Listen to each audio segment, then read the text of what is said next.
Hello friends, नमस्कार। आज की वीडियो में हम सती और पार्वती माता की असली कहानी जानेंगे।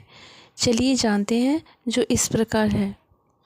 माता सती को ही पार्वती, दुर्गा, काली, गौरी, उमा, जगदम्बा, गिरिजा, अम्बे, शेरावाली, शैलपुत्री, पहाड़ावाली, चामुंडा, तुलजा, अंबिका आदि नामों से जाना जाता है।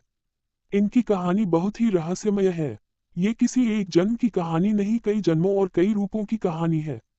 देवी भागवत पुराण में माता के 18 रूपों का वर्णन मिलता है। हालांकि 9 दुर्गा और 10 महाविद्याओं कुल 19 के वर्णन को पढ़कर लगता है कि उनमें से कुछ माता की बहनें थीं और कुछ का संबंध माता के अगले जन्म से है। जैसे पार्वती, कात्यायनी अगले जन्म की कहानी है तो तारा माता की बहन थी। माता सती का पहला जन्म सती माता। पुराणों के अनुसार भगवान ब्रह्मा के मानस पुत्रों में से एक प्रजापति दक्ष कश्मीर घाटी के हिमालय क्षेत्र में रहते थे। प्रजापति दक्ष की 2 पत्नियां थी, प्रसूति और वीरनी। प्रसूति से दक्ष की 24 कन्याएं जन्मी और वीरनी से 60 कन्याएं। इस तरह दक्ष की 84 पुत्रियां और हजारों पुत्र थे। राजा दक्ष की पुत्री सती की माता का नाम था प्रसूति। ये प्रसूति स्वयंभू मनु की तीसरी पुत्री थी। सती ने अपने पति की इच्छा के विरुद्ध कैलाश निवासी शंकर से विवाह किया था। सती ने अपने पिता की इच्छा के विरुद्ध रुद्र से विवाह किया था। रुद्र को ही शिव कहा जाता है और उन्हें ही शंकर। पार्वती शंकर के 2 पुत्र और एक पुत्री हैं। पुत्र गणेश, कार्तिकेय और पुत्री वनलता। जिन एकादश रुद्रों की बात कही जाती है वे सभी ऋषि कश्यप के पुत्र थे, उन्हें शिव का अवतार माना जाता था। ऋषि कश्यप भगवान शिव के साधु थे। मां सती ने एक दिन कैलाशवासी शिव के दर्शन किए और वह उनके प्रेम में पड़ गई। लेकिन सती ने प्रजापति दक्ष की इच्छा के विरुद्ध भगवान शिव से विवाह कर लिया। दक्ष इस विवाह से संतुष्ट नहीं थे, क्योंकि सती ने अपनी मर्जी से एक ऐसे व्यक्ति से विवाह किया था जिसकी वेशभूषा और शक्ल दक्ष को कतई पसंद नहीं थी और जो अनार्य था। दक्ष ने एक विराट यज्ञ का आयोजन किया, लेकिन उन्होंने अपने दामाद और पुत्री को यज्ञ में निमंत्रण नहीं भेजा। फिर भी सती अपने पिता के यज्ञ में पहुंच गई। लेकिन दक्ष ने पुत्री के आने पर उपेक्षा का भाव प्रकट किया और शिव के विषय में सती के सामने ही अपमानजनक बातें कही। सती के लिए अपने पति के विषय में अपमानजनक बातें सुनना हृदय विदारक और घोर अपमानजनक था। ये सब वह बर्दाश्त नहीं कर पाए और इस अपमान की कुंठावश उन्होंने वही यज्ञ कुंड में कूदकर अपने प्राण त्याग दिए। सती को दर्द इस बात का भी था कि वह अपने पति के मना करने के बावजूद इस यज्ञ में चली आई थी और अपने 10 शक्तिशाली 10 महाविद्या रूप बताकर डराकर पति शिव को इस बात के लिए विवश कर दिया था कि उन्हें सती को वहां जाने की आज्ञा देना पड़ी। पति के प्रति खुद के द्वारा किए गया ऐसा व्यवहार और पिता द्वारा पति का किया गया अपमान सती बर्दाश्त नहीं कर पाए और यज्ञ कुंड में कूद गई। बस यहीं से सती के शक्ति बनने की कहानी शुरू होती है। दुखी हो गए शिव जब ये खबर सुनते ही शिव ने वीरभद्र को भेजा, जिसने दक्ष का सिर काट दिया। इसके बाद दुखी होकर सती के शरीर को अपने सिर पर धारण कर शिव ने तांडव नृत्य किया। पृथ्वी समेत तीनों लोकों को व्याकुल देखकर भगवान विष्णु ने अपने सुदर्शन चक्र द्वारा सती के शरीर के टुकड़े करने शुरू कर दिए। शक्तिपीठ। इस तरह सती के शरीर का जो हिस्सा और धारण किया आभूषण जहां जहां गिरे वहां वहां शक्तिपीठ अस्तित्व में आ गए। देवी भागवत में 108 शक्तिपीठों का जिक्र है, तो देवी गीता में 72 शक्तिपीठों का जिक्र मिलता है। देवी पुराण में 51 शक्तिपीठों की चर्चा की गई है। वर्तमान में भी 51 शक्तिपीठ ही पाए जाते हैं, लेकिन कुछ शक्तिपीठों का पाकिस्तान, बांग्लादेश और श्रीलंका में होने के कारण उनका अस्तित्व खतरे में है। दक्ष के बाद सती ने हिमालय के राजा हिमवान और रानी मैनावती के यहाँ जन्म लिया। मैनावती और हिमवान को कोई कन्या नहीं थी, तो उन्होंने आदिशक्ति की प्रार्थना की। आदिशक्ति माता सती ने उन्हें उनके यहाँ कन्या के रूप में जन्म लेने का वरदान दिया।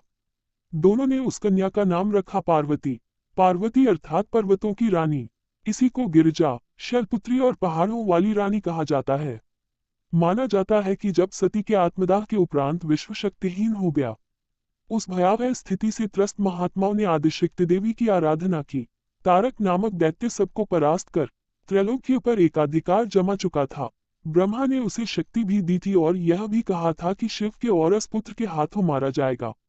शिव को शक्तिहीन और पत्नीहीन देखकर तारक आदि दैत्य प्रसन्न थे। देवतागण देवी की शरण में गए। देवी ने हिमालय हिमवान की एकांत साधना से प्रसन्न होकर देवताओं से कहा, हिमवान के घर में मेरी शक्ति गौरी के रूप में जन्म लेगी। शिव उससे विवाह करके पुत्र को जन्म देंगे, जो तारक वध करेगा। भगवान शिव को पति के रूप में प्राप्त करने के लिए उन्होंने देवर्षि के कहने मां पार्वती वन में तपस्या करने चली गईं। भगवान शंकर ने पार्वती के प्रेम की परीक्षा लेने के लिए सप्तऋषियों को पार्वती के पास भेजा। सप्तऋषियों ने पार्वती के पास जाकर उन्हें हर तरह से यह समझाने का प्रयास किया कि शिव औघड़, अमंगल वेशभूषाधारी और जटाधारी है। तुम तो महान राजा की पुत्री हो, तुम्हारे लिए वह योग्य वर नहीं है। उनके साथ विवाह करके तुम्हें कभी सुख की प्राप्ति नहीं होगी। तुम उनका ध्यान छोड़ दो। अनेक यत्न करने के बाद भी पार्वती अपने विचारों में दृढ़ रही। उनकी दृढ़ता को देखकर सप्तऋषि अत्यंत प्रसन्न हुए और उन्होंने पार्वती को सफल मनोरथ होने का आशीर्वाद दिया और वे पुनः शिवजी के पास वापस आ गए। सप्तऋषियों से पार्वती के अपने प्रति दृढ़ प्रेम का वृतांत सुनकर भगवान शिव अत्यंत प्रसन्न हुए और समझ गए कि पार्वती को अभी में अपने सती रूप का स्मरण है। सप्तऋषियों ने शिवजी और पार्वती के विवाह का लग्न मुहूर्त आदि निश्चित कर दिया। शिव व पार्वती विवाह निश्चित दिन शिवजी बारात लेकर हिमालय के घर आए। वे बैल पर सवार थे। उनके एक हाथ में त्रिशूल और एक हाथ में डमरू था। उनकी बारात में समस्त दैत्य और देवताओं के साथ उनके गण, भूत, प्रेत, पिशाच आदि भी थे। सारे बाराती नाच गा रहे थे। यह बारात अत्यंत ही मनोहारी और विचित्र थी। इस तरह शुभ घड़ी और शुभ मुहूर्त में शिव और पार्वती का विवाह हो गया और पार्वती को साथ लेकर शिवजी अपने धाम कैलाश पर्वत पर चले गए। मान्यता अनुसार राजा हिमवान ने पार्वती के मन की इच्छा जानकर एक पुरोहित और एक नाई को कैलाश पर्वत भेजकर शिव से अपनी पुत्री का विवाह प्रस्ताव भेजा।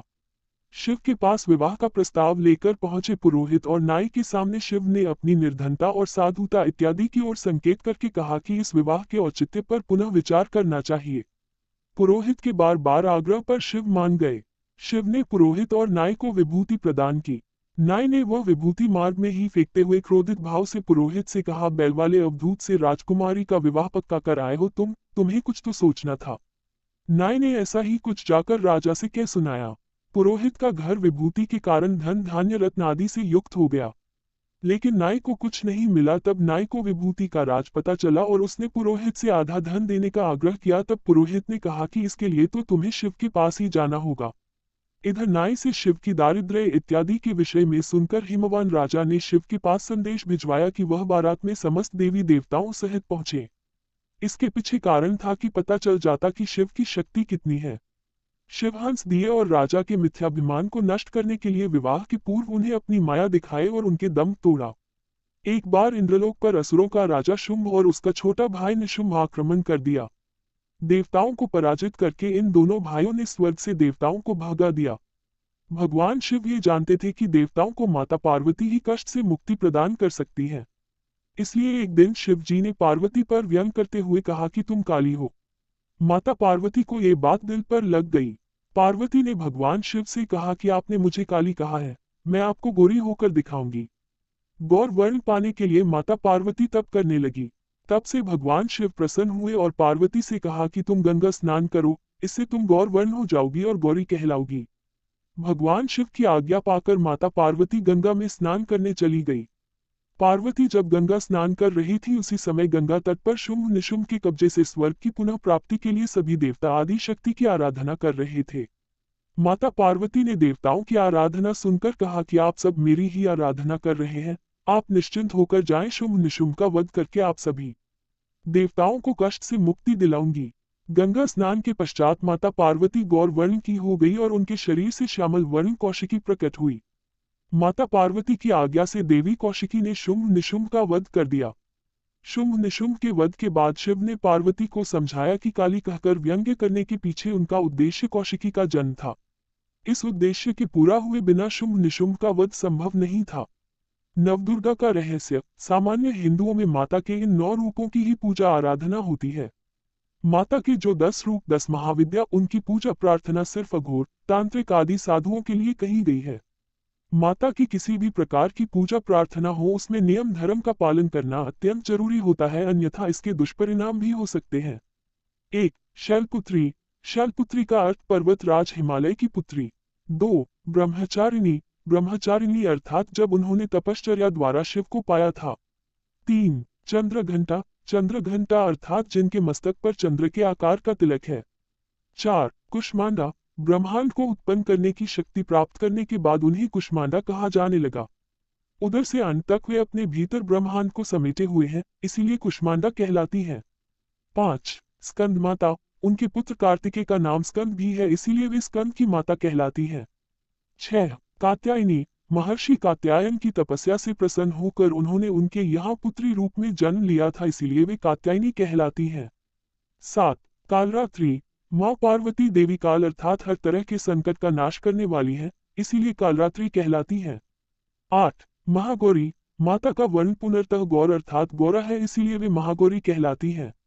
9. सिद्धिदात्री। जो भक्त पुनर्तः उन्हीं के प्रति समर्पित रहता है उसे वे हर प्रकार की सिद्धि दे देती है, इसीलिए उन्हें सिद्धिदात्री कहा जाता है। 10. महाविद्या। अघोर पंथ, नागपंथ, शक्त पंथ और तांत्रिकों के पंथ में माता के ये 10 रूप प्रचलित हैं।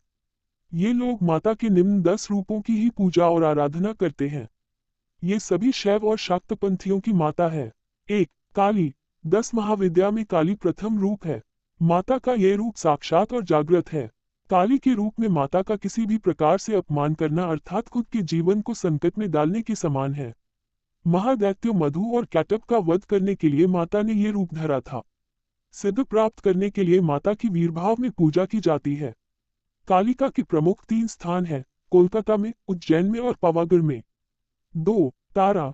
तांत्रिकों की प्रमुख देवी तारा। भगवती काली को निरूपा और तारने वाले करने के कारण तारा भी कहा जाता है। सबसे पहले महर्षि वशिष्ठ ने तारा की आराधना की थी। बंगाल और हिमालय में तारा की प्रमुख पीठ है। तारा के बारे में कथा है कि वे राजा दक्ष की दूसरी पुत्री थी। तारा देवी मंदिर हिमाचल प्रदेश की राजधानी शिमला से लगभग 13 मी की दूरी पर स्थित शोघी में है।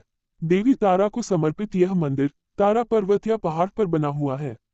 तिब्बती बौद्ध धर्म के लिए भी हिंदू धर्म की देवी तारा का काफी महत्व है। 3. षोडशी त्रिपुर सुंदरी। षोडशी माहेश्वरी शक्ति की विग्रह वाली शक्ति है। इनकी 4 भुजा और 3 नेत्र हैं। इसे ललिता, राजराजेश्वरी और त्रिपुर सुंदरी भी कहा जाता है।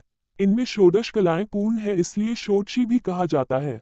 4. भुवनेश्वरी। भुवनेश्वरी को आदिशक्ति और मूल प्रकृति भी कहा गया है। भुवनेश्वरी ही शताक्षी और शाकंभरी नाम से प्रसिद्ध हुई। पुत्र प्राप्ति के लिए लोग इनकी आराधना करते हैं। 5. छिन्नमस्ता। इस परिवर्तनशील जगत का अधिपति कबंध है और उसकी शक्ति छिन्न माता है। इनका सिर कटा हुआ और इनके कबंध से रक्त की 3 धाराएं बह रही है। इनकी 3 आंखें हैं और ये मदन और रति पर आसीन है। इनकी आराधना से भक्त को सरस्वती सिद्ध हो जाती है। 6. त्रिपुरा भैरवी। तंत्र बाधा निवारण के लिए त्रिपुरा भैरवी की साधना की जाती है। गले में मुंडमाला धारण कर कमलासन पर विराजमान माता की आराधना से जहां शत्रुओं पर विजय प्राप्त होती है वही व्यक्ति के रूप में निखार आता है। 7. धूमावती। धूमावती का कोई स्वामी नहीं है, इसलिए यह विधवा माता मानी गई है। इनकी साधना से जीवन में निडरता और निश्चिंतता आती है। 8. बगला। माता बगलामुखी की साधना युद्ध में विजय होने और शत्रुओं के नाश के लिए की जाती है। बगलामुखी के देश में 3 ही स्थान है। 9. मातंगी। शिव की यह शक्ति असुरों को मोहित करने वाली और साधकों को अभीष्ट फल देने वाली है। गृहस्थ जीवन को श्रेष्ठ बनाने के लिए लोग इनकी पूजा करते हैं। 10. कमला। दरिद्रता, संकट, गृहकलह और अशांति को दूर करती है कमला रानी। इनकी सेवा और भक्ति से व्यक्ति सुख और समृद्धि पूर्ण रहकर शांति में जीवन बिताता है। ऐसे ही रोचक जानकारी के साथ आप सब जुड़े रहिए फ्रेंड्स। और महाभारत की कथाएं सुनना अच्छा लगता हो या रामायण की कथाएं सुनना अच्छा लगता हो या भगवान जी की कथाएं सुनना अच्छा लगता हो या पूजा पाठ से रिलेटिव कोई भी जानकारी चाहिए या तीर्थ व्रत के बारे में कुछ भी जानना है, please like comment subscribe share it. Thank you friends. हम फिर मिलेंगे अगले वीडियो में, तब तक के लिए नमस्कार। जय पार्वती माता की, जय शंकर भगवान की।